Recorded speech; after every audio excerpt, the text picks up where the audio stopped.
राज्य बीजेपी सभापति मनमोहन सावंत प्रेसमिट कर वर्ष निश्चित भाव में ओडिशा संभावना वर्ष सृष्टि हम सन्देह नहीं। आज आज गोटे ऐतिहासिक दिन हम कारण विगत वर्ष मानक सरकार सरकार पर सरकार आछि बहुत एवं परिवर्तन से भारत में 78 वर्ष स्वाधीनता पर गोटे देश में गोटे टिकस लागू हम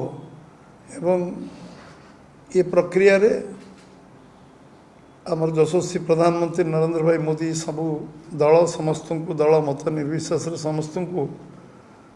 गोटे धार बांधा चेष्टा करते कारण पूर्व जो भाट थिला सर्विस टैक्स थिला ट्रांजिट टैक्स थिला बहुत प्रकार टैक्स थिला से टैक्स रे साधारण लोक त्राही त्राही डाकुले गोटे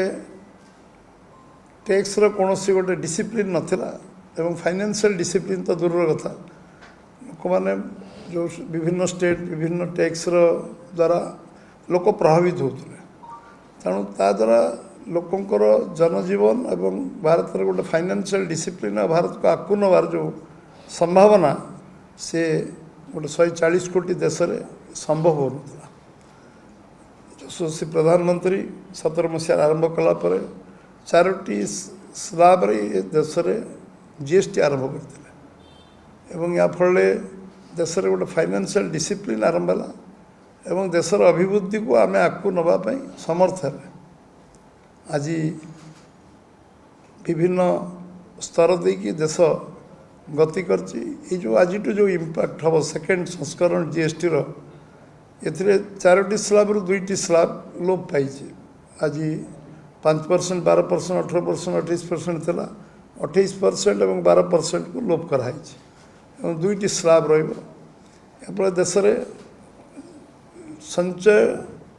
हार बढ़ लोक मानकर